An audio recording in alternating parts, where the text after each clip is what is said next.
Forget everything you know about Lucifer. Was Lucifer, is Lucifer evil?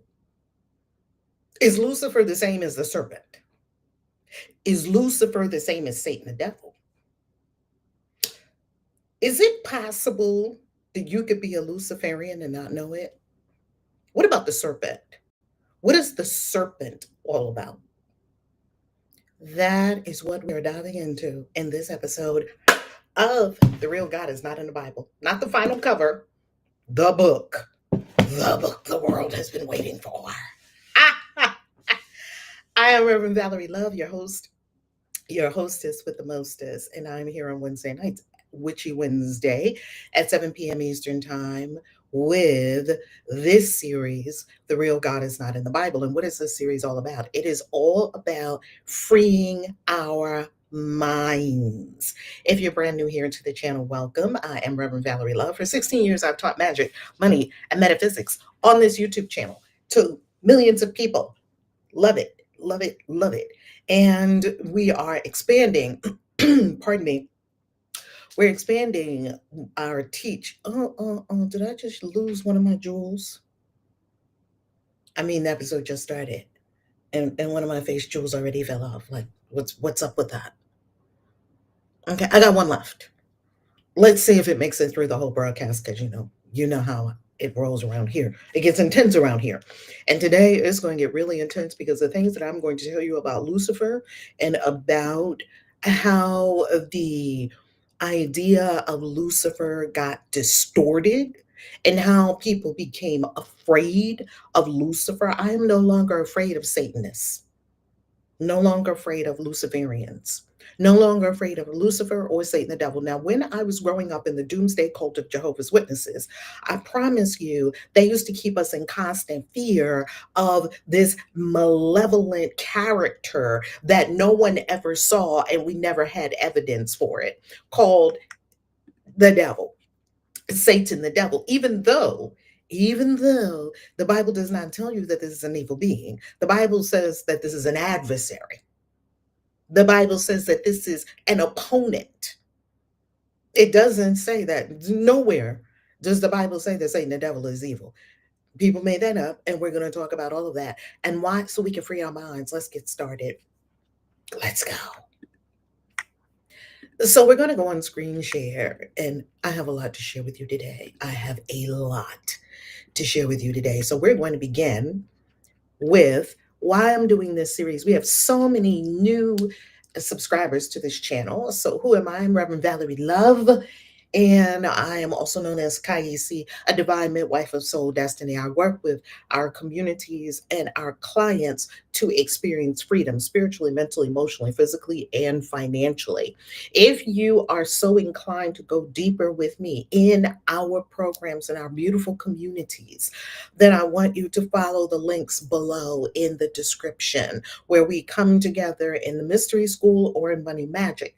Mystery School is all about your spiritual growth and development as a Christian witch, a Bible magician, a wizard, a magical practicing being. Right now, we are studying in the Mystery School tarot.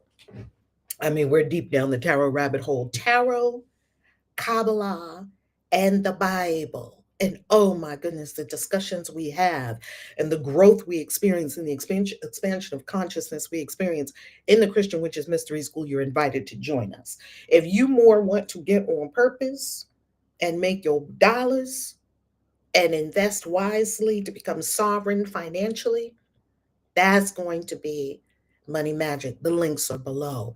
Why are we doing this series? We're doing this series to show that we have been, to reveal, we've been hoodwinked, family. We've been fooled.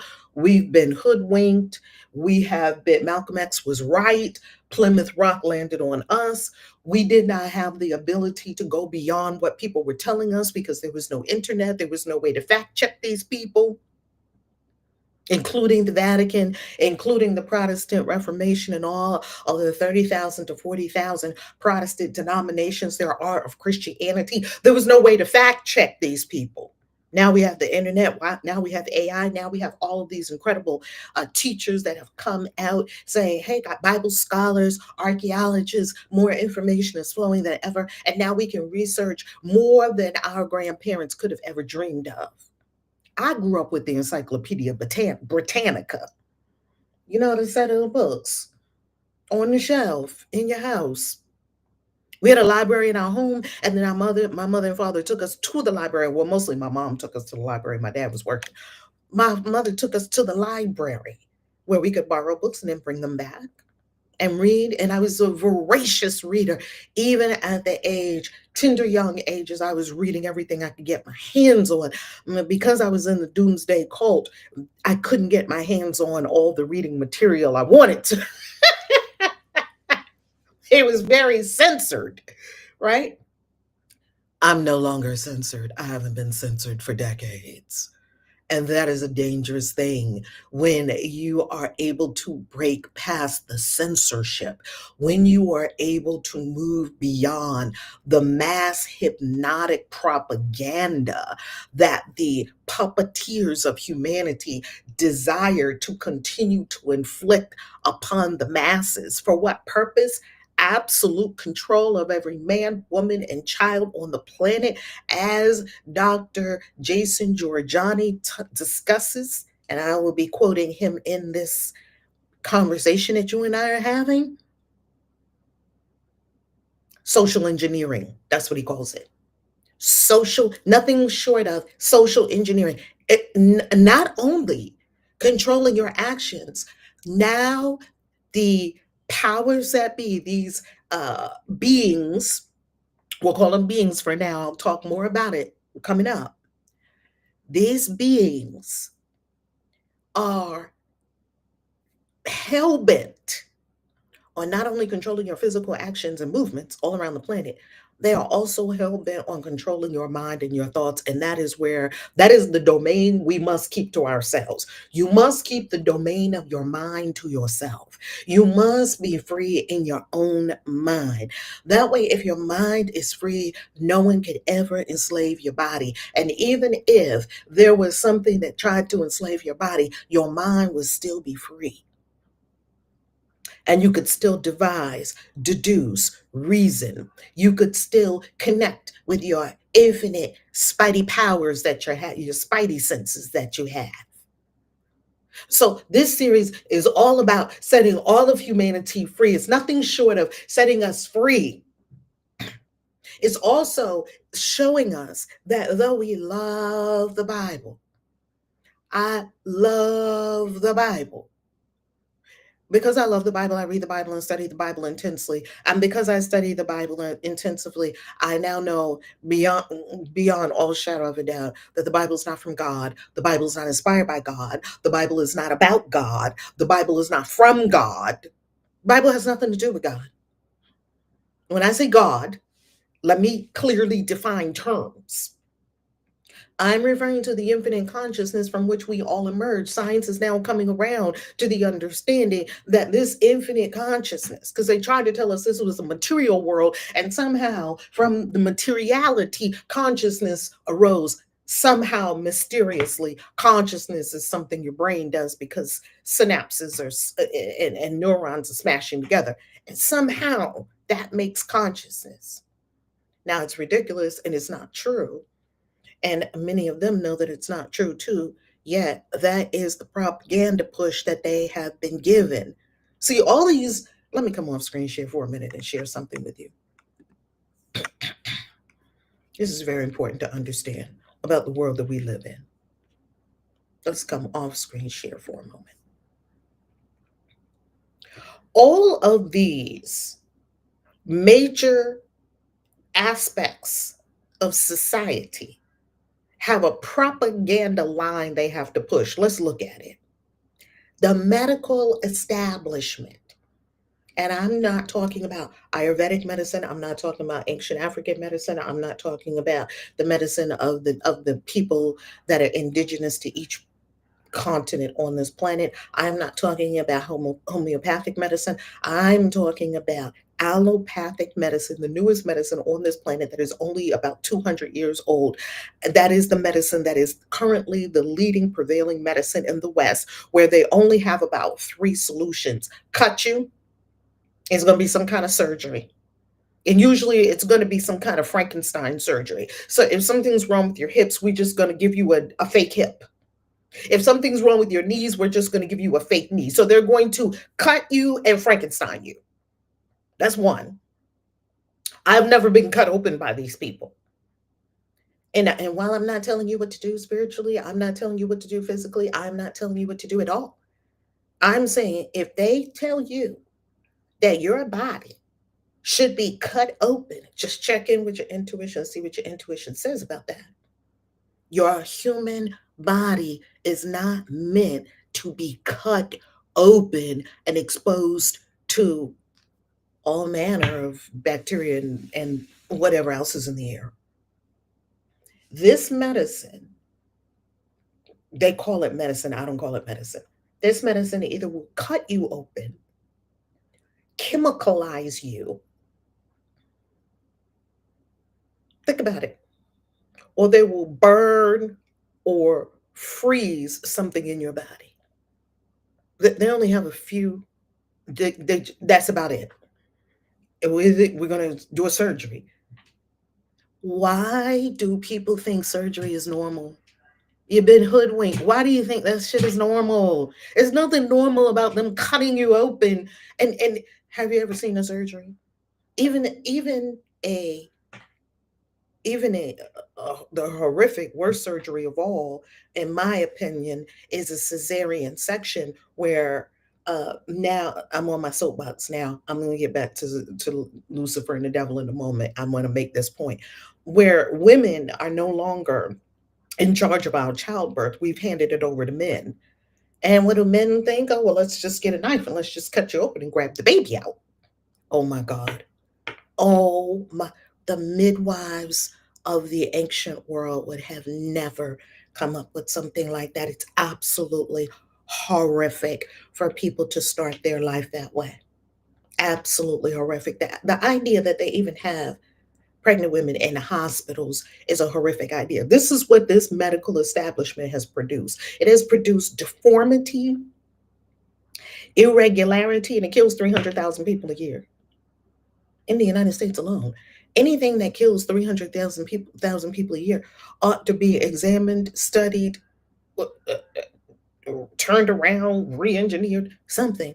But no, they just keep going on, killing 300,000 people a year. Think about it. Wake up, family. Why are you running to the doctor? And look, I'm a natural gal. I'm a natural gal. I do protein and I do, spirulina and the mushrooms and all these wonderful mushrooms that you put in your coffee and whatnot, and all these herbs and vitamins and minerals. I love taking all that stuff and putting it on me and all of that. I'm a natural gal. I love all that. And I promise you, if I walked out in the street, something happened, God forbid, yes, rush me to a hospital. Do you think I'm going to be with those white coats for some kind of ongoing care? They are horrible at that. You're letting them ongoing take care of you for something like a metabolic issue, like diabetes. You're letting them take care of you on an ongoing basis. It's not even care. You're letting them pump you with meds, ongoing care for high blood pressure, many of which, if you're a melanated person and you have high blood pressure, you probably could take vitamin D and get rid of that. You probably could. And high blood pressure don't come from salt. So I'm saying all these things because the propaganda machine is so pervasive and has captivated our minds such in the medical establishment, in academia, in religion, in politics, in the major structures of the Western world. This propaganda machine has taken hold so much that people think it's normal and will go right along with it, that you will ignore your own inner voice and intuition that says that doesn't sound quite right. But no, that's how it has to be because the doctor sets themselves up to be God of you.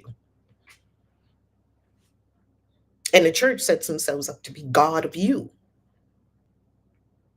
And the politicians, we think they're saviors because, oh, Trump's going to save us or Kamala's going to save us. Ain't no politician going to save you. You're going to save yourself.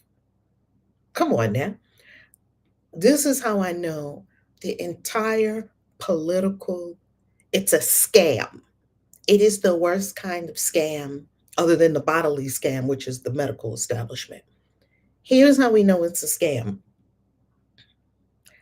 I have been on this planet. I just had a birthday. Hi from Vietnam. Vietnam. Vietnam. I'm currently in Vietnam on a Southeast Asia tour. I'm traveling the world. Woo! On my birthday, I just turned 64. Okay? Yay! Thank you, God. Woo! I'm hanging in there. Let me get another 60. As long as I'm healthy and good and happy, I'll be here on YouTube at 100 saying, listen, people, come on, free your mind. All right, now, I have been on this planet 64 years. Someone please do the math and tell me how many presidents is that? How many presidents have been president since 1961 when I was born? How many presidents? Oh, wait, 10, 12, 15, 20? I don't know. Somebody will do the math and put it in the comments for us. How many presidents have we had? Now, let me ask you this question. Of all the presidents that I have lived through, Kennedy, he got shot. Martin Luther King wasn't president. Who else was president? Oh, I forgot. There's so many of them I done forgot. Reagan and Jimmy Carter, he was a lovely man. He passed on and Reagan passed on and the Bushes, first the dad Bush, then the son Bush. How many different presidents have been in that White House in Washington, D.C. since I was born? How many? Somebody's going to put it in the comments for me. Now, let me ask you this question. How many of them changed my life?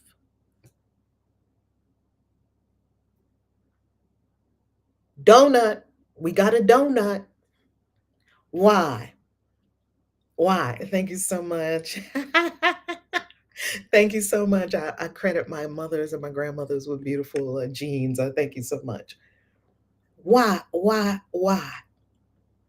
Why have none of these presidents ever changed my life? Yet, every 4 years, they're pumping the propaganda machine, pumping it, and dividing the people. Here go the red and the blues, dividing the people. The donkey and the elephant are going to come out, in the United States anyway. The two parties. Oh, they're going to be at each other's necks. Good that they're at each other's necks, according to the archons and those who are pumping the propaganda, because as long as they're fighting each other, they'll never come for us. That's what they do. As long as y'all are fighting each other, you will never turn on the true source of agony on this planet and suffering.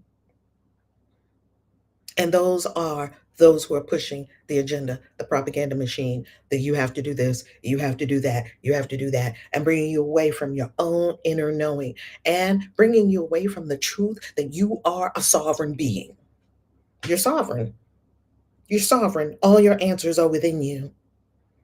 Everything you require is within you. All the healing power you require is within yourself. You haven't been taught to access it, and you haven't been taught to access it on purpose so that you could rely on something outside of yourself, and they could charge you crazy prices and they could keep you riveted to them. Do you know, I have a wellness business, right? In the wellness club.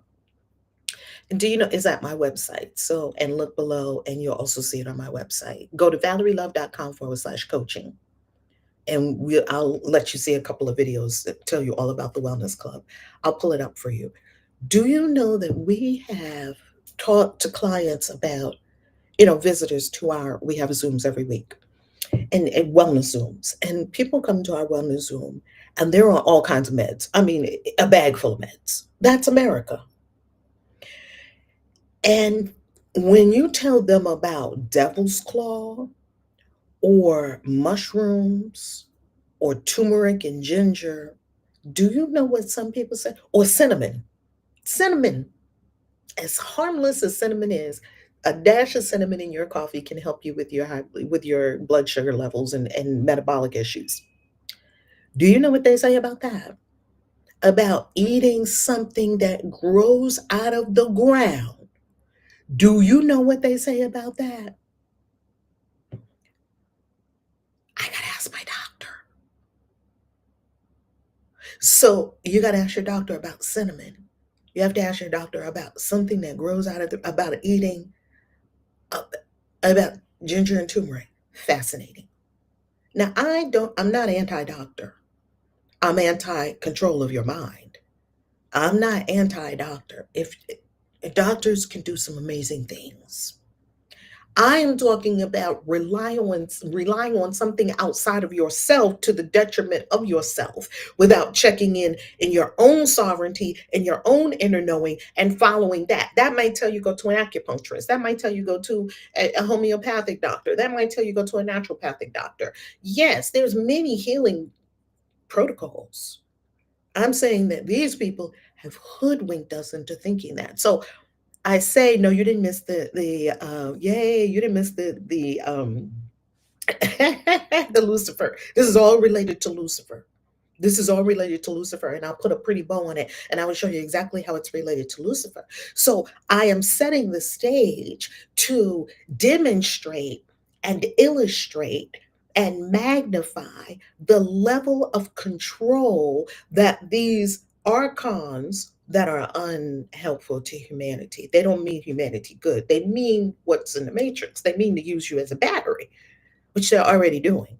They mean to use you as a means to prop up their wealth, a means to give them what they want.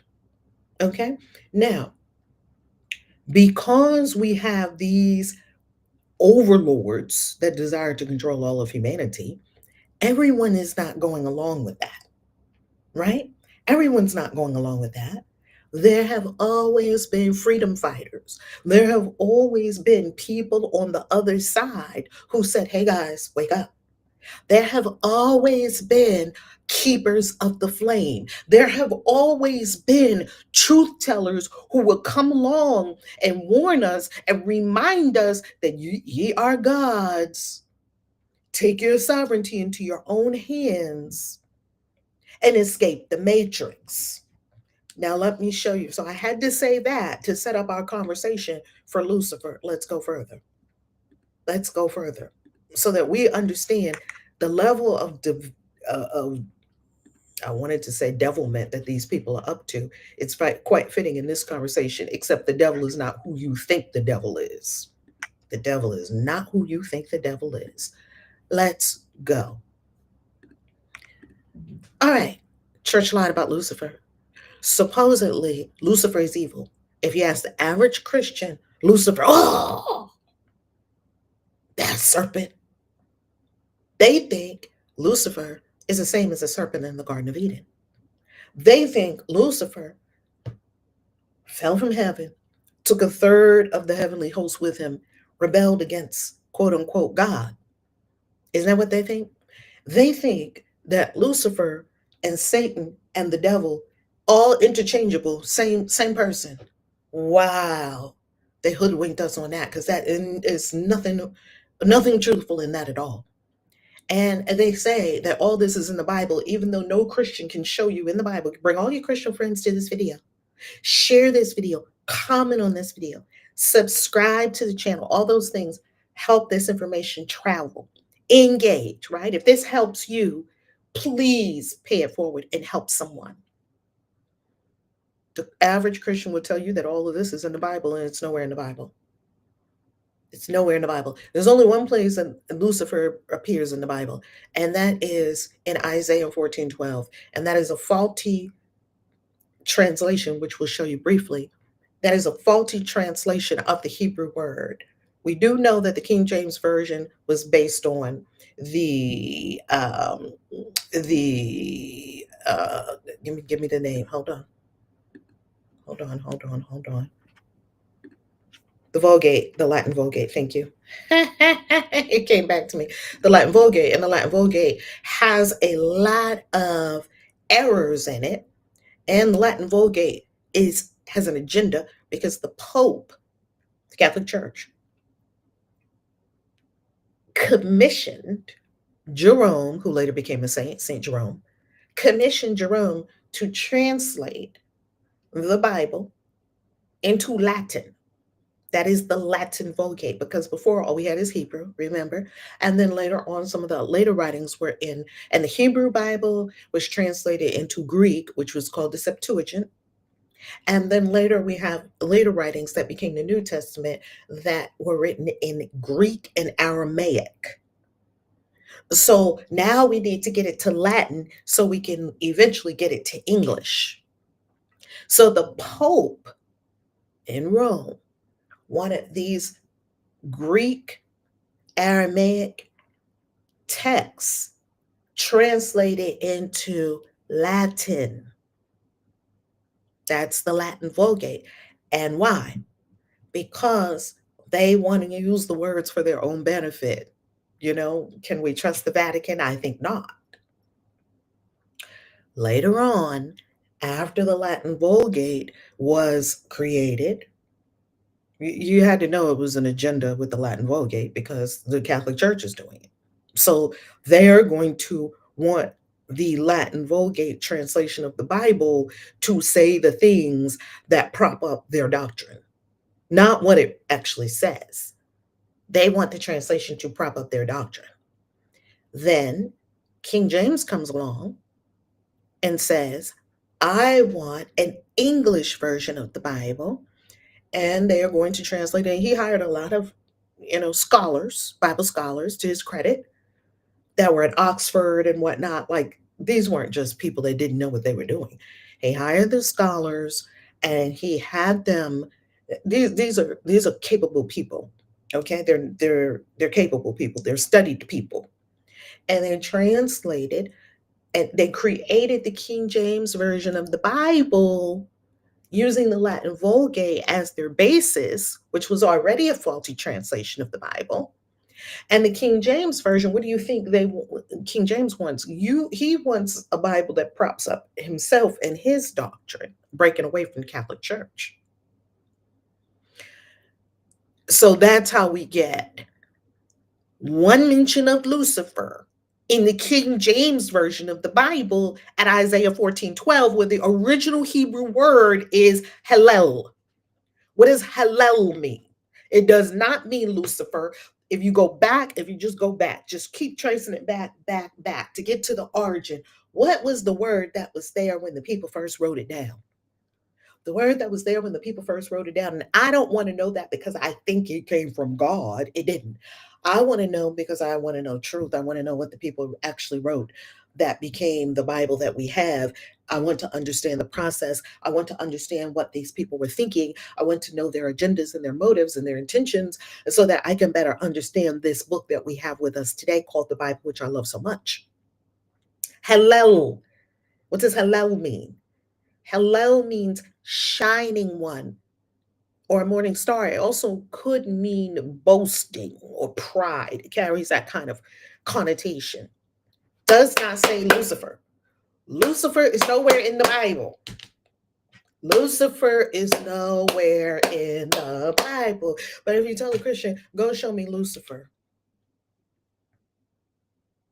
here they'll pull out their King James version. Oh, now we have to have a discussion about the King James version and how it came to be. If you want truth, but if you don't want truth, just, you know what, just love your King James version and think it came from God. It's all good. It's all good. No need to argue with people. Because if people are not ready in their consciousness to receive the truth, you cannot pour as Christ, the anointed one, the Christ mind says, you cannot pour new wine into old wineskins. And that is a metaphysical representation of the fact that if something hits your brain and your brain is still in limiting beliefs, it will actually be detrimental to you to get that information without proper context and support in moving from one belief structure that we have been doused in to freeing your mind and coming out the matrix. That's why in the movie I refer to the matrix a lot, because it's a perfect allegory for what we are living.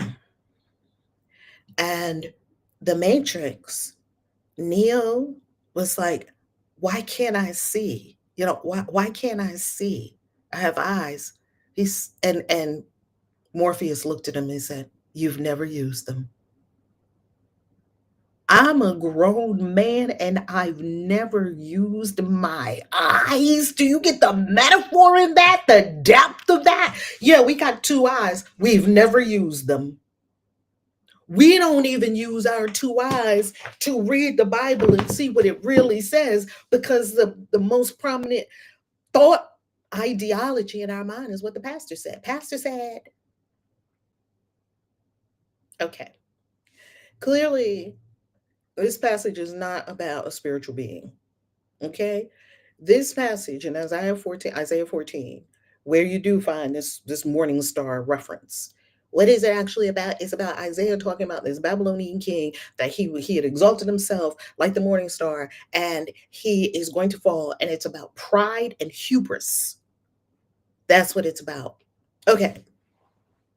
So here's the mistranslation. Let's break down this mistranslation.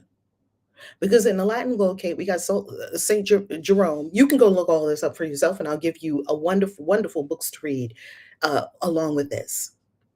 As we've already talked about, that word Hallel, it just means light bringer.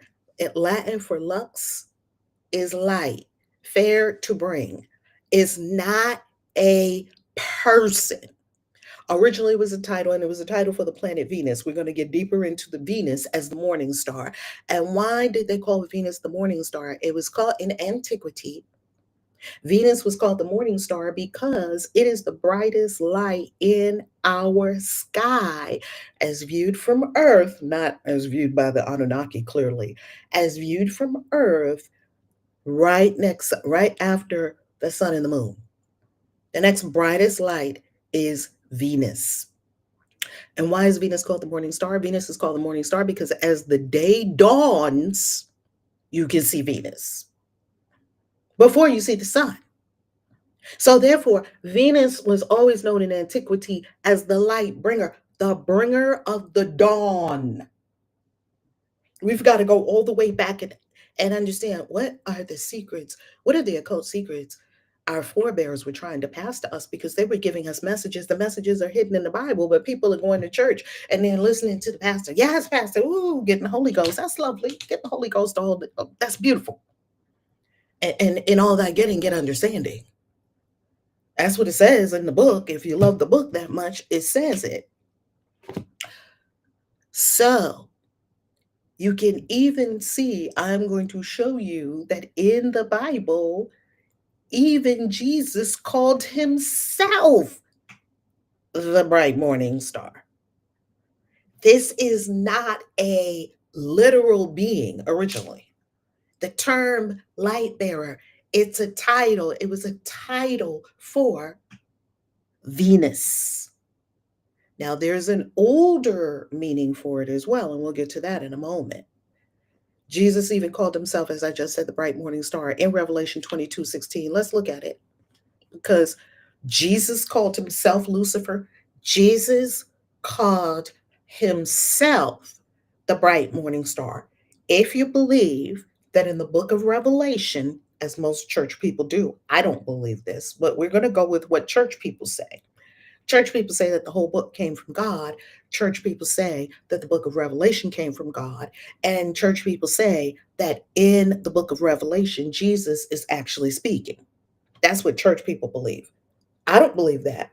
That's what church people say. So we'll go along with what the church people say in their belief, because we want to get to the bottom of it. So let's see, according to their belief, using their own book. I'm looking in the mirror to get this head wrap right. Using their own book, let's see what their own book says about it. Their own book in Revelation chapter 22, verse 16. Look it up on Bible Gateway. Look it up for yourself. Look it up in many different versions of the Bible. It says it right here. Revelation 22:16. I, Jesus, now according to the church people, they say this is Jesus speaking in the book of Revelation, have sent my angel to give you this message for the churches. I am both the source of David and the heir to his throne. Because, the people that wrote this needed Jesus to be this king in the Davidic line. They need that because that goes along with their story that they made up. I am the bright morning star. It says it right there. Then if you think bright morning star means Lucifer, then Jesus is saying, I am Lucifer. See, Lucifer was not an evil being. Lucifer was not a person at all. Morning star just means Venus. Bright morning star. Later on, we also came to understand. Now, the Greeks, who were different from my lineage of people, but the West they're obsessed with the Greeks and the Romans, so we'll go there. The Greeks did not know in the beginning that the evening star was also Venus, meaning that as the sun is setting, that's the star you still see in the night sky. It was in a different place, obviously, as in the morning and as in the night. And in morning, it was the morning star that they did not realize until later on, because they didn't pick up all the Sumerian astrology, which was on point. The Anunnaki had it all on point, but then it degraded over time, that the evening star was also Venus. So these references only reference Venus as the morning star. That's why it references Venus as the morning star. So let's go back further. Where did all this come from? How can we trace the cookie crumbs back, of course, to the Anunnaki? Because in my mind, most of these things came from the Anunnaki. If you just keep going back and back and back, well, where did that come from? And then where did that come from? And where did that come from? Kingship came from the Anunnaki. The idea of royal blood, that came from the Anunnaki. Humans would have never came up with that idea. We're not wired that way. We would have never come up with the idea of kings, queens, royal blood, and you rule because you were the next one in line to rule, even though you could be a complete idiot. That's all from the Anunnaki, because that's what they did in their world before they came here and decided that they were going to mass produce a race of beings that would work for them, namely us. Humans. Thank God we escaped, but we escaped the bodily enslavement. Let's see if we can still escape the mental enslavement, because the Anunnaki are still around. And the archons of society, there are still factions. So let me talk about the two factions. And it could be more factions. I'm giving it a broad brush here. That you had the faction in the Anunnaki of the Enlilites, who yet later sound like the Yahwehs, sound very similar. Enlil and his harsh rulership and his demanding presence and his punishes, he's very punitive, and he demands a pound of flesh, and he demands child sacrifice, and he demands sacrifices of animals because somehow the smell calmed the Anunnaki nervous system. Does any of this sound familiar? Does any of this sound like Yahweh? Does any of this sound familiar? Enlil. And then later, and I'm not saying Enlil becomes Yahweh, it's far more nuanced than that. So don't think that's what I'm saying. And then you have Enki. Enki takes care of humanity, sees it sort of like his progeny, his children. He sends the Apkalu. Who are the Apkalu? These 7 sages who are going to teach humanity things spoken of in the book of Enoch.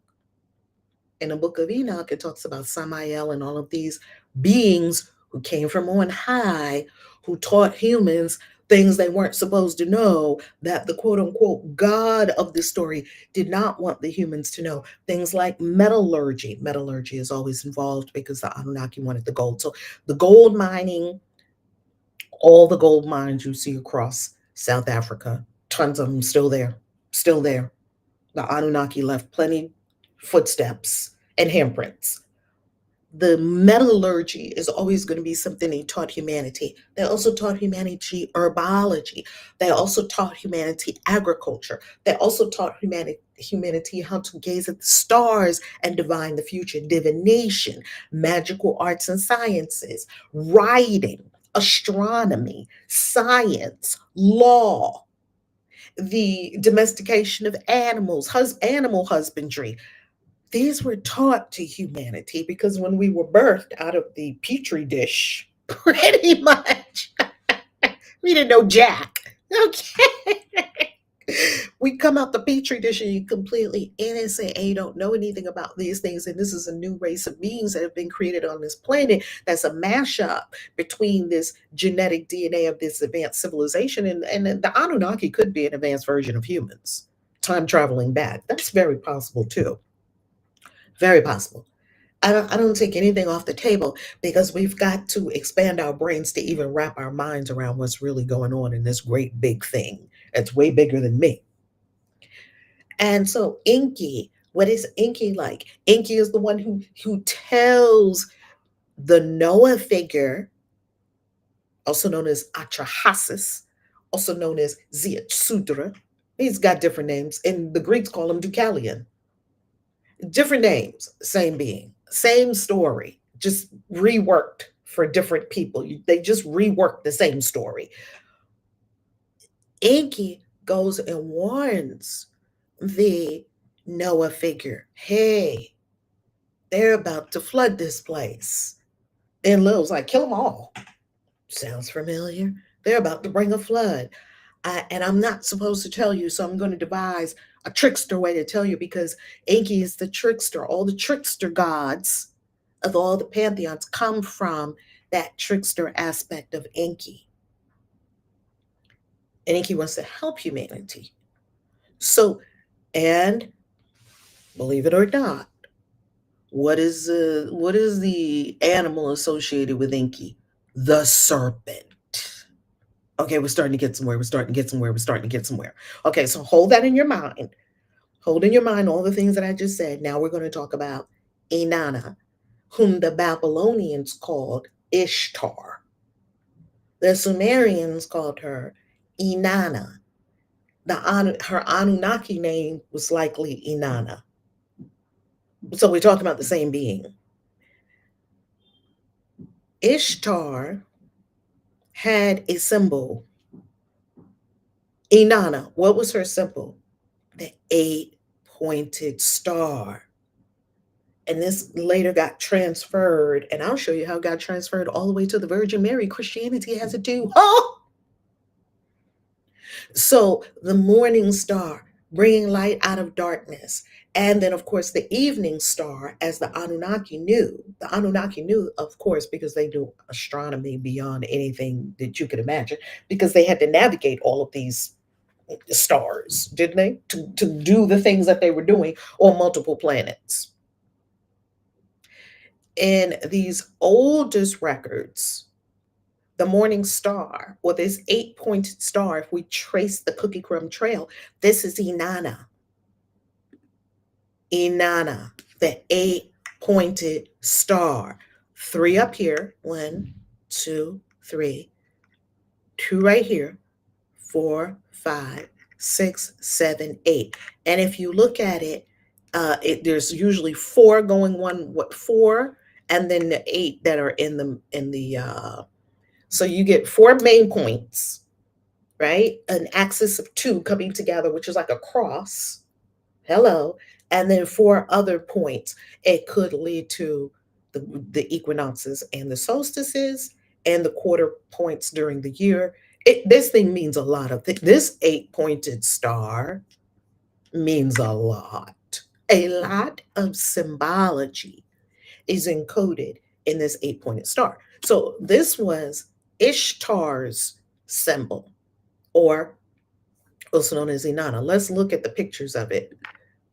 Now, before we go to the pictures of Virgin Mary, let's look at the pictures of Inanna. I think I downloaded one of them onto my computer. Hold on, let me look. Here, is this it? Let's see. Yes. Boom. Okay, this is antiquity. And here is old Sumerian. I guess you could call this a relief. This is an archaeological find. And here you see the three symbols, which for me are the three symbols of um, the three big religions that took over the world, the Abrahamic religions, which is quite suspicious that billions of people subscribe to the Abrahamic religions from Judaism, Christianity, and Islam. And Abraham never existed. They made him up. Yet they were extremely effective in getting these three religions to corral billions of people on the planet. Billions of people on the planet are corralled under these three, which we know that the star, the Jewish symbol, which is not an 8-pointed star, it's a 6-pointed star, is a star. It's a stellar cult. Then you have the moon, which we had a moon god known as Nana or Sin. And then we had a sun god, Shamash, which also became Samson in your Bible. The sun god Shamash is Samson in the Bible. Samson's name literally means little sun. He's patterned on a sun god. He's patterned on Shamash, who was an ancient, one of the Anunnaki. So you see the sun, right? This is the sun. You see the moon and you see the star, right? And once again, we see it's an 8-pointed star. This is Inanna right here. Now let's go back to our away from this photo, and let's go back into our regularly scheduled program. So we're starting to understand very deeply what was the evolution of this whole Lucifer story. We're starting to understand the bright morning sun, Venus. We're starting to understand the symbol for Venus, which is the 8-pointed star. And where did that come from? That is Inanna. Okay, the Anunnaki strike again. I'm telling you, if you go further enough down the rabbit hole with mostly everything that we believe in and the structures of humanity, you will find the Anunnaki. Now, would we think that Christianity would adopt the 8-pointed star? These are deep occult teachings, family. These are deep occult teachings. Talk to me. Talk to me. I'm going to come off screen share for a minute. Would you think that Christianity, oh, we're nothing like all those other religions, even though all those other religions were in the zeitgeist when Christianity was born? Would you think that Christianity would have adopted the 8-pointed star? Yes, it did. Here's proof. Christianity adopted the 8-pointed star, going all the way back to the Anunnaki, Inanna. That's her symbol. Let's look at it. The AI agrees. Let me see if I can send y'all some love. I have a magical AI. It does things. It's beautiful. Anyone in our communities, we have Zooms during the week. Our people in our communities always know they go revs. It does fireworks. It does all manner of things. Okay, on its own. Always right at the perfect time. Okay, let's go to. And if you're wondering why the light is out in this room, it's because there's an overhead light that made the lighting horrible. And so it was actually better lighting for me to turn off the light and have on my spotlight that I carry with me for YouTube and such. Let's go on screen share and let's go further down the rabbit hole. There we go, further down the rabbit hole, and I'm going to show you Mother of Mary, 8-pointed star. Let's get to it. Not Mother of Mary, Mary, quote unquote, Mother of God, with the 8-pointed star. Here it is right here on her cloak. 8-pointed star. Why are they depicting Mary with the 8-pointed star of Inanna? Here it is again. And Christians know this. They'll tell you, oh, these 3 stars represent Father, Son, and the Holy Ghost. Really, Christians? No. Back in the day, they just lifted what they had to use. It was in the inventory. It was in the religious inventory and it was prominent. And when you make a new religion, you simply lift what's in the current inventory and you paste it into your religion. That's how the thing works. Someone on X posted this with regard to Mother Mary holding the infant child. 8-pointed star. Mother Mary, beautiful, immaculate virgin, 8-pointed star. Mother Mary depicted baby Jesus. Her beautiful innocence. Doesn't she look so beautiful and so innocent because she's supposed to be a virgin according to the story? 8-pointed star. What in the heck is going on? Yes, Christianity, you have it too. Yay. And the Protestants may be saying, well, we don't have the 8-pointed star because we don't have the 8-pointed star. You have Mother Mary. You just lifted what you wanted to lift from it, but you were born out of it. That's your mama that you're looking at. That is your mother. And the apple doesn't fall far from the tree. So, okay, you didn't want to put the 8-pointed star on there. Your mother has the 8-pointed star. Your mother is the Catholic Church because Protestantism was born out of Catholicism. It's just how it is.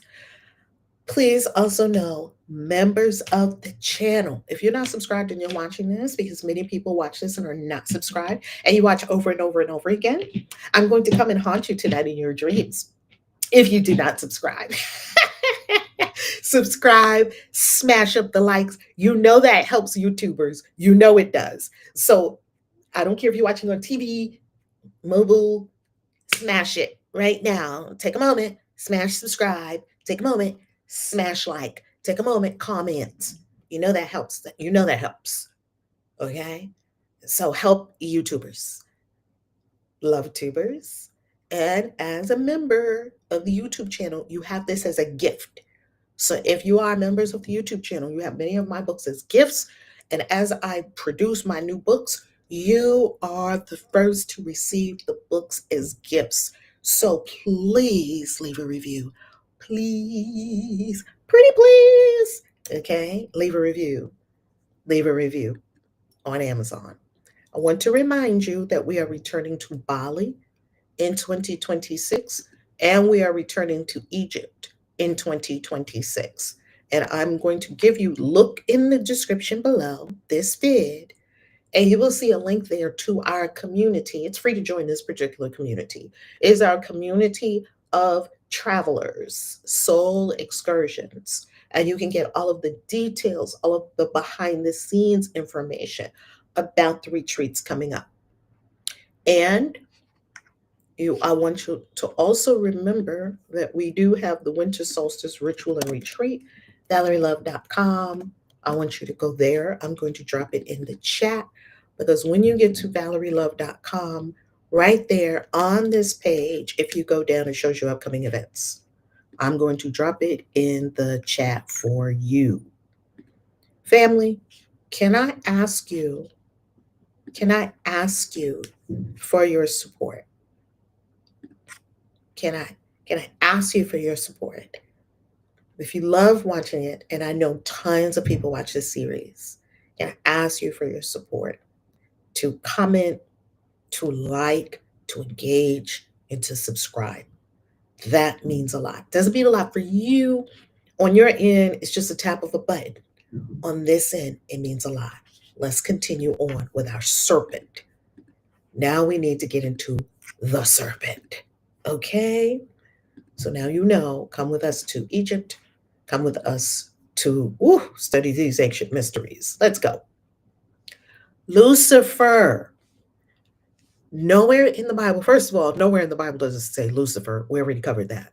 Nowhere in the Bible does it say Lucifer is the serpent that is in the Garden of Eden. And nowhere in the Bible does it say that Lucifer is Satan, the devil, Satan. Okay?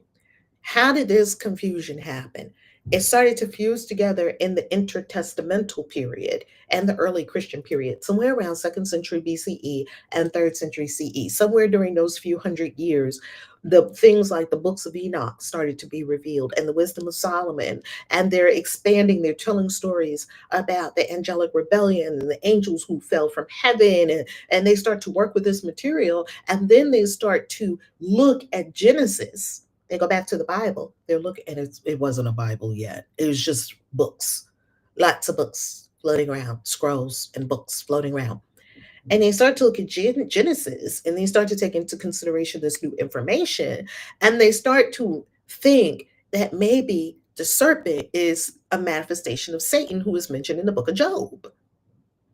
Then later Bible, not really Bible scholars, more like church leaders, church thinkers later on, after they translated, after the Latin Vulgate, took Hillel and made it Lucifer, Christian thinkers, Origin, St. Augustine, we've talked about St. Augustine ad nauseum in this series, because these early quote unquote church fathers, Tertullian, many of them, they started to propagate and promulgate many of the things that people believe today, even though it has no basis in the Bible. It's not in the Bible. They started to promulgate that perhaps the serpent is Satan, the serpent mentioned in the Garden of Eden. Perhaps Satan, who's mentioned in Job, perhaps that's the same as the fallen angel. Perhaps the fallen angel is Lucifer. Do you see they start to conflate all of these? So they're taking different disparate traditions and disparate stories. They're taking the Job story, where there's Satan, but in the Job story, Satan is not evil. He's simply an adversary, an opponent. Ha-Satan originally was not even a person. Ha-Satan, the Satan, in Hebrew means it's a title. It wasn't even a name for a real person. Later on, it morphed into becoming Satan, the devil. Ha-Satan is not evil. Satan is not evil if you read it in the Bible. Okay? If you're listening to what the church fathers taught and what they're still teaching to this day, even from their graves, through pastors in churches who are lying to you, lying to the masses. Why? Because they don't want you to come to truth on your own. Because if you come to truth on your own and you listen to your own inner voice and you become your own savior, what do you need them for? They all collapse. What do you need them for? You do not need an outside authority, including a sky daddy. So let's talk about the serpent symbology. Okay? Remember, we talked about the two different factions. We talked about the Enlilites, the cruel Lord of the Command, Anunnaki, who was just like, kill them. He's not against nuclear war, blast them, kill them. He's not against flooding people out, using cosmic movements and placements to cause mass flooding on this planet. He's not against poisoning people, using warfare, that germ warfare. He's not against any of that. Chemical weaponry. He's not against any of that. He has no problem with any of it, and has used it many times to wipe out many groups of people, including Sodom and Gomorrah. And the ones who actually pulled the trigger on that, as we talked about in a prior conversation, a couple of prior conversations about Sodom and Gomorrah, because it's so deeply embedded in people's minds. Sodom and Gomorrah. You always hear these pastors talking about Sodom and Gomorrah. It had nothing to do with being gay, nothing to do with being gay whatsoever. The five kings rebelled. And so the ones that actually pulled the trigger were Ninurta, right?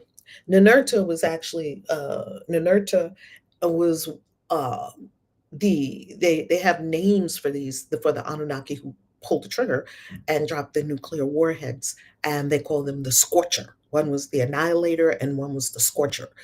So these beings had no problem with scorching humanity, anybody, Not just humanity, the EGG too, those who are the lesser race that rose up against them, their own kind. They had no problems. They had no problem scorching anybody that wasn't on their timeline, wasn't on their jam. And now you have Inky. Inky is wants to uplift humanity. Inky wants to teach humanity. Inky wants to help humanity thrive. Inky wants to see his creations come to, and when I say creations, I don't mean that Inky is like a god. None of these people are God. They're beings. They're probably advanced humans. They probably are. Uh, None of them are gods. They are beings just like me and you. They die, they eat, they get their feet washed, all this stuff that is described in the Bible. That's all actual flesh and blood beings. Okay, just a different kind of body, and they live very, very, very long. Well, Enki and the Apkallu, these 7 sages that he sends to teach humanity these things, right? What does the serpent always stand for? What does Enki stand for? What is Enki doing by sending these seven sages out? He's teaching wisdom, he's teaching healing, he's teaching transformation, and I'm going to prove it to you now with serpent symbology, and this is occult understanding. This is occult understanding. Let's dive into the serpent so that we are clear on what we're talking about. Enki, Ea, associated with the serpent. That's a helper of humanity. Let's go to Egypt. Wajet, the serpent goddess of Lower Egypt, was a protector and a guide for the solar eye, the solar barge. We also have the cobra on the pharaoh's headpiece. And it is said that the reason there's a cobra there, look at all the pharaohs, you see the cobra. And some say the cobra is there because the cobra never closes its eyes, so it could be a watcher 24 hours for the pharaoh, protector of the pharaoh.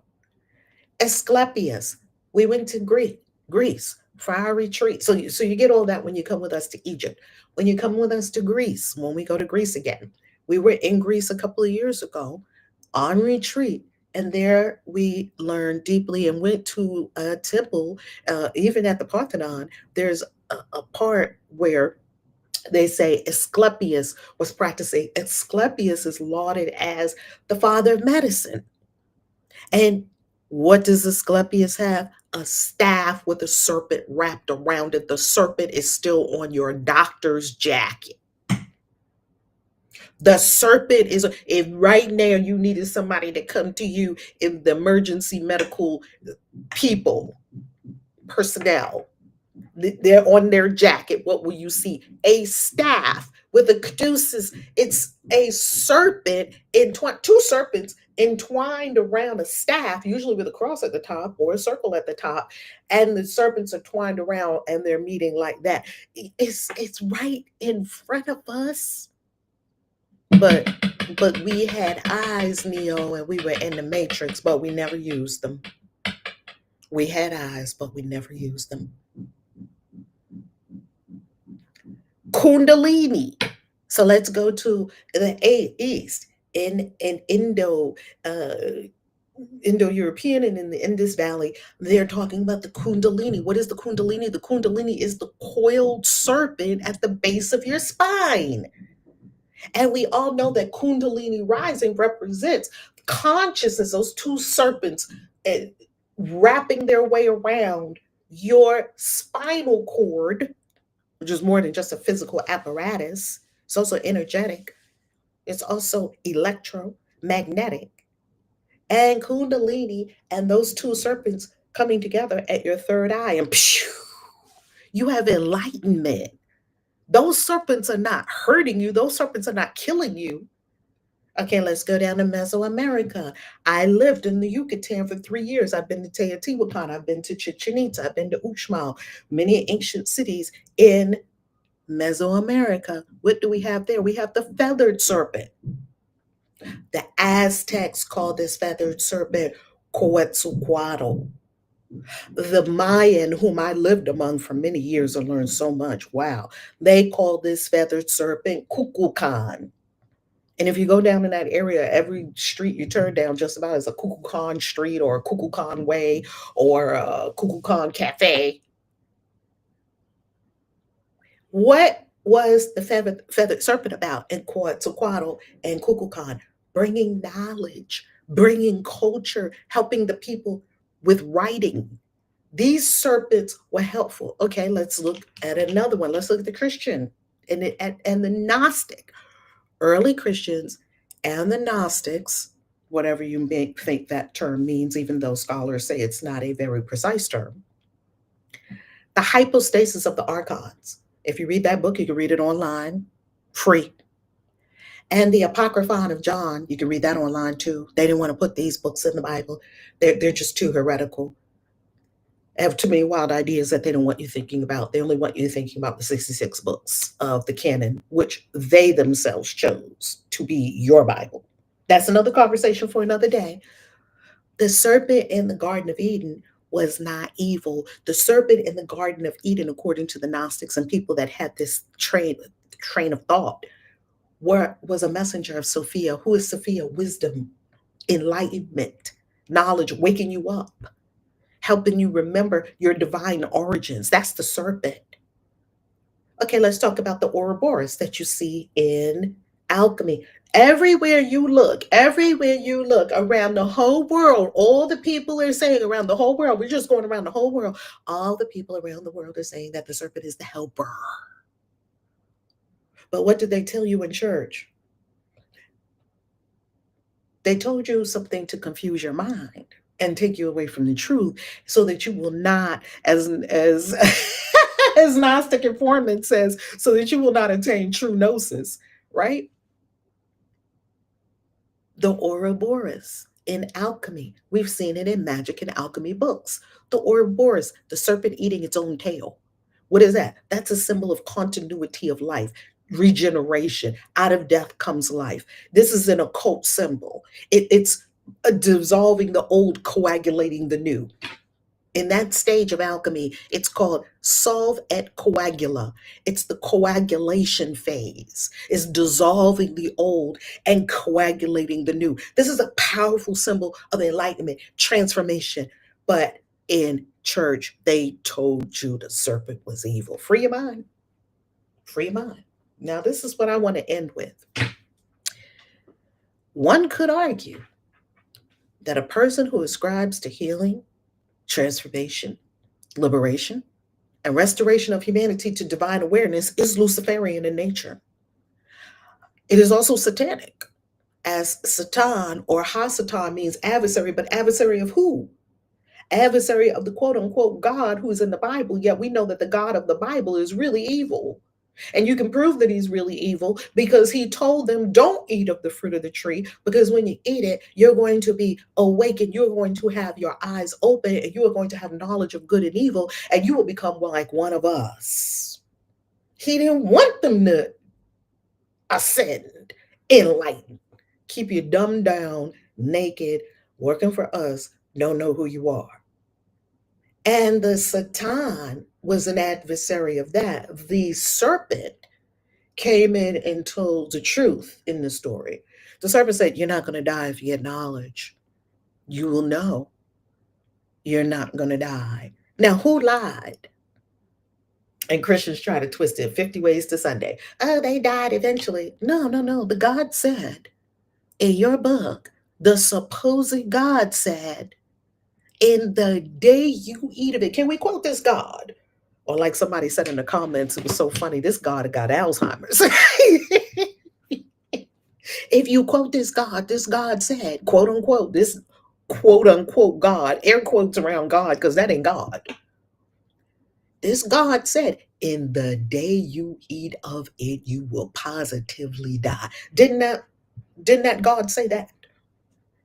And is that what did not happen? No, they awakened. They become became aware that they were being in a genetic laboratory that looked like an outside beautiful garden, and the Gnostics were right. They were being dumbed down, and here's all the fruit, and here's all the things you can eat, and they were being encased in a matrix. So maybe this is going to be one of the most radical things Reverend Valerie Love has ever said, even though I say radical things all the time. Maybe we who stand for liberation of humanity, maybe we're both Luciferians and Satanists. Maybe. And if you want to get some references for what I've talked about, I love Gnostic Informant. Highly recommend his channel. Highly recommend his channel. Absolutely subscribe. And the scholars that I leaned heavily on in listening to and helping to understand Aaron Adair, to help you understand the symbology of the eight-pointed star. He does not agree with everything I say. I don't agree with everything he says. I'm not saying that he has a stamp of approval on this. I'm saying that I drew from some of his research for coming to my own conclusions, and Jason Reza Giorgiani. And I'm going to tell you which of his books to read because I have them pulled up. One book that you want to get from Jason Giorgiani is Prometheus and Atlas. Let me copy this link. Prometheus and Atlas, where he breaks it down that these archons of humanity, these people who would like to social engineering, this is hashtag an ad. This is my Amazon affiliate link. If you are so kind as use my link, I will receive commissions. That is our important disclosure we must do. And Closer Encounters, he puts together how UAPs, religion, politics, it's all connected. It's all connected. Closer Encounters. Jason Giorgiani, PhD. PhD. Money in the vortex, money in the vortex, money in the vortex. This is a hashtag paid link. This is my Amazon influencer link. Thank you so much because I do earn commissions. I know that's right. Let me take it off screen share. Let me see what the super chats are saying. I heard another theory that the serpent was evil because it tricked Eve and is the reason we are now trapped in the matrix. What you think? This is an excellent question. This is an excellent question. Now, I would say that this still, the answer to this question would require that we throw off what we learn from Christianity. Because what we learn from Christianity is flawed. Here's how, in these particulars.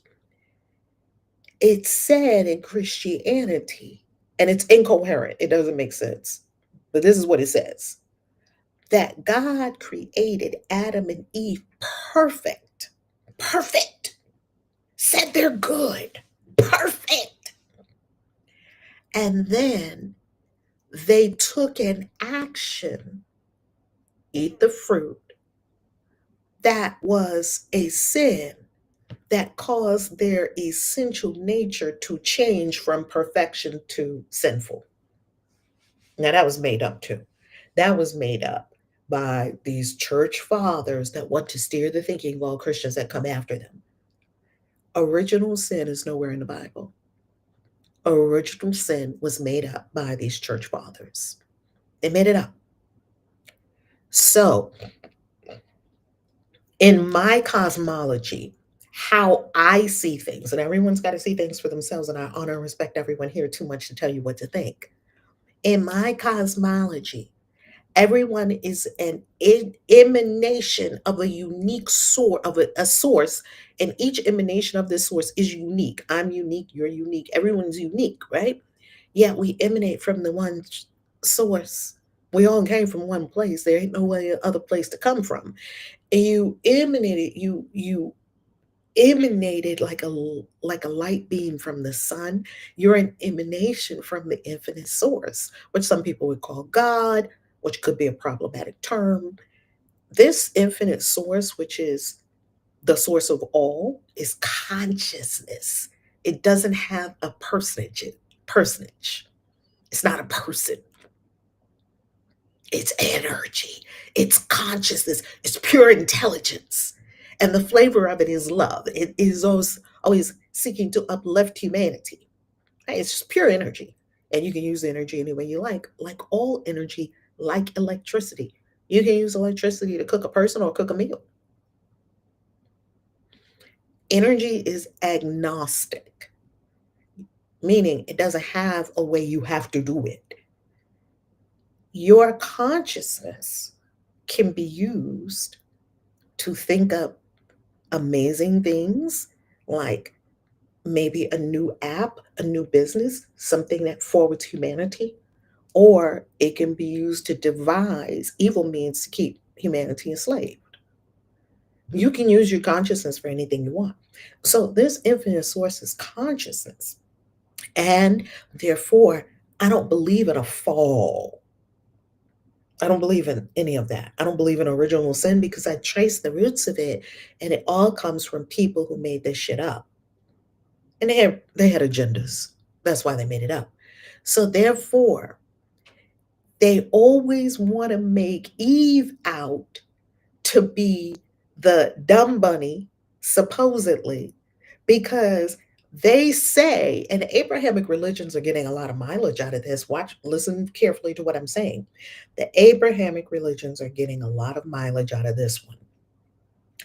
Eve was alone when the serpent came in the story. Please understand this is a story based on the true genetic camps of the Anunnaki that look like gardens, the Gan Eden. They say that the Eve person was the weaker sex because she was able to fall to the absolute seductions of the serpent, who convinced her to get the fruit that they should not have eaten and to eat it. That's the way the Christians, Islamic, and Jewish people cast the story. Therefore, billions of people don't honor their mother. You got mama drama. Why? Because they're ingrained in a faulty belief system that Eve was the problem. Then came Adam. And Adam, because he loved this creature so much that God had made him from his rib, and because he had been alone, do you see all the excuses they make for Adam? But they don't make these excuses for Eve, but they make these excuses for Adam. Because she was a dumbass temptress. That's what Eve is cast as in Christianity. Big problem for them. It's a big problem for them and for the world. Adam comes in this voluptuous creature that he's been boinking and having the most incredible orgasms with. This creature who seduces him to do what God said not to do. Well, then that would make Adam a dumbass too. Because why are you listening to her when you were alone and God made you this one? And if she takes you astray, God will just make you another one. The story's incoherent. This is the Almighty God made you this one. You just go to sleep again, take out another rib. Ribs grow back. Did y'all know ribs grow back? Right? So they make this Adam and Eve story. It's a very problematic story, and it is an incoherent story because it's not a true story. It's a made up story based on older Anunnaki stories. So being that they've painted, so we have to cast all that. We have to scrub our brain. We have to cast off all the ideas that Eve was this dim wit that when a serpent starts talking to her, she just listens and does whatever it says. You should eat it. I should. Yeah, you should. You're not gonna die. You're gonna have everything you wanted. Oh wow. Okay, I eat it. And then when her husband comes along, oh my God, why did you eat it? I ate it because the serpent told me it was good, and you should eat it too. No, no, no. We're not supposed to eat that. No, come on, eat it. And that is why they cover women. Why do they cover women in Islam? Why do Islamic men always talk to me? Because they think I'm Islamic because I love head wraps. I'm not Islamic. I love head wraps. Don't make more into it than that. don't think that because I love head wraps and beauty, oh man, them Islamic men be all over me. So online and offline. I'm not Islamic. I don't seek to be Islamic. Just putting it out there. Anyone, if you're looking for a good little obedient Islamic wife, I'm not the one. That's not me. Okay, so the Islamic people, they get women to cover. Why do they get the women to cover? Anyone? Tell us in the comments. Why do they cover up the women? Because supposedly they're too beautiful, too alluring, and even some of them cover their eyes because they'll use their eyes to seduce you, just like Eve did. And the men are just helpless. The men are just, oh, I can't take all that beauty. I mean, it's really interesting. You can see that people made this story up. So, because the serpent was cast as an evil being by the Christians, even the Jewish people never said that, and this is the Jewish people's story. So why do we steal their story and then change it? Even the Jewish people said Satan is not evil. Jewish people still don't think Satan is evil. Jewish people think that Satan, and if you look at the Kabbalists, even if you look at Kabbalah, Satan isn't evil. Satan is the adversary. Satan works for God. Who else is Satan going to work for? There ain't no good and evil. Those are all the duality of the third dimension that people fall prey to. In the infinite consciousness is only oneness. So who does the devil work for? Who does the devil work for? Okay. So the whole idea, I had to break down. Think about how they cast Eve. Think about how they cast Adam. Think about the stories they told you about Adam and Eve. Oh, it's almost time for the mystery school, so let me pause. Think about what they told you about Adam and Eve. Right? This is an excellent question. So that's why we're not trapped in the matrix because the serpent was evil and he tricked Eve and all of that. That's all Christian bullcrap that was made up by humans and just passed on. Just the story told over and over again, passed on. Yeah, no such thing as original sin. That's exactly it, Carla. That is exactly it. No such thing as original sin. Never happened. The Adam and Eve story is a metaphor. It's not real. It's a metaphor. It's a metaphor based on older Anunnaki stories of where they were really breeding humans in gardens and making them think it was all good when it really was slavery. And Enki told this woman, you're enslaved. And why did he tell the woman? Because she would do something about it. And he was probably, having some fun too, enjoying the humans because the creations, according to them, were very beautiful. This latest iteration that we have now, the first few iterations were messy, and the Anunnaki record their failures. They record, okay, we made a human and it didn't work. This one, the legs were backwards. Okay, we got to go back into our genetic laboratory. Okay, this one can't, it keeps peeing. The food goes in and it just keeps coming out. Okay, we got to make another one. This one can't hear. It took them many times, many iterations before they came up with us. They wrote it all down. You can read it all online free. You can read it all online free and just read it with an open mind. And don't read it the way the scholars tell you. Oh, these are myths and legends. It never happened. Oh, these are gods and goddesses. And these are tales of ancient gods and goddesses. These are stories. And they're responsible for keeping you in the dark too by telling you that these are gods and goddesses. Inanna wasn't a god or a goddess. Inanna was a real being doing real shit with real people and raising up kings. Inanna was a real being that was really powerful, that really walked this planet, that you can still connect with, that you can still connect, who's still alive. Did you hear what I said? Did you hear what I said? And I said what I said. I love you. Share, share, share. I'm gonna go get ready for the mystery school. Our We meet tonight at 9 p.m. Hop into the mystery school if you desire. The link is below. I love you. Mwah.